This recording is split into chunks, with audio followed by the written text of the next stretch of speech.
La Cour d'appel a confirmé la condamnation en première instance de Philippe Carceinti, fondateur de l'agence de notation des médias Media Rating, assigné en diffamation pour avoir notamment affirmé en 2004 sur son site que le reportage de France 2 était une supercherie, une série de scènes jouées. La Cour a même alourdi à 7 000 € contre 1 € en première instance le montant des dommages et intérêts à verser aux journalistes et à la chaîne. Philippe Carceinti, bonjour. Bonjour, Shlomo. Vous êtes déçu, j'imagine. Qu'est-ce qui explique, à votre avis, cette décision de la Cour d'appel? Je ne peux pas vous le dire puisque je n'ai pas eu accès encore à l'arrêt de la Cour d'appel. Les fois précédentes, quand j'avais gagné en appel il y a 5 ans, j'avais eu tout de suite l'arrêt. Là, j'ai perdu, mais je n'ai pas accès à l'arrêt. Donc, je dois attendre de lire cet arrêt. Je peux imaginer néanmoins l'argumentation qui sera peut-être développée dedans, qui est de dire que au moment où j'ai publié mon article en 2004, les juges considèrent que je ne détenais pas toutes les preuves de la mise en scène, alors que selon eux, maintenant j'ai bien compris qu'ils ont compris que je les détiens entièrement. C'est une interprétation. Dès 2004, j'avais tous les éléments de la mise en scène. Vous savez, le livre de Gérard Hubert, Contre-expertise d'une mise en scène, était sorti dès janvier 2003, donc près de 2 ans avant la publication de mon article. Toutes les preuves, toutes les images, on les avait déjà. Mais donc, je dois véritablement attendre de lire l'arrêt pour faire une analyse de cet arrêt. À votre avis, est-ce que les juges ont tenu compte du rapport israélien, du rapport Cooper-Wasser qui vient d'être publié par le gouvernement israélien?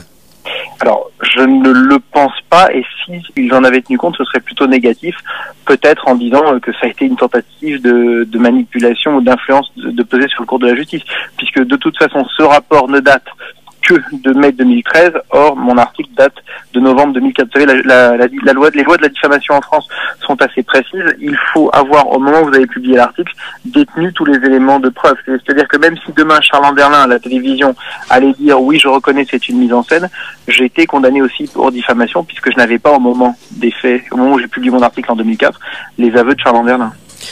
Alors, on connaît votre détermination, on sait que vous n'allez pas baisser les bras. Quelle est la prochaine étape pour vous? Alors, bien évidemment, le combat continue, mais par d'autres moyens.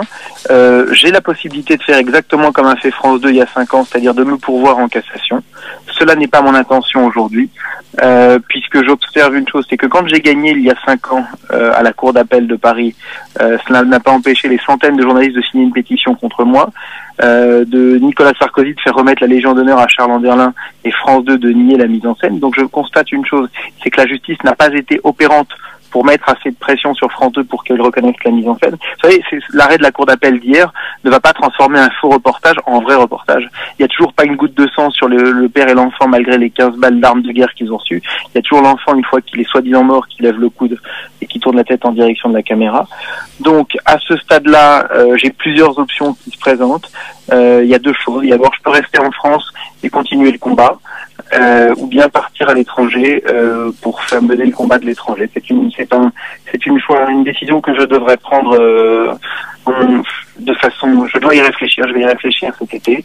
Une des choses que je pourrais faire aussi, c'est republier cet article, mais là de façon beaucoup plus accusatrice, en étant beaucoup plus précis, et pour montrer qu'en 2013. On peut dire définitivement que ce reportage était une pure et simple mise en scène. Je vais attendre. Je dois vraiment réfléchir. Merci Philippe Carceinti, directeur de l'agence de notation des médias Media Ratings. Il est 12h45.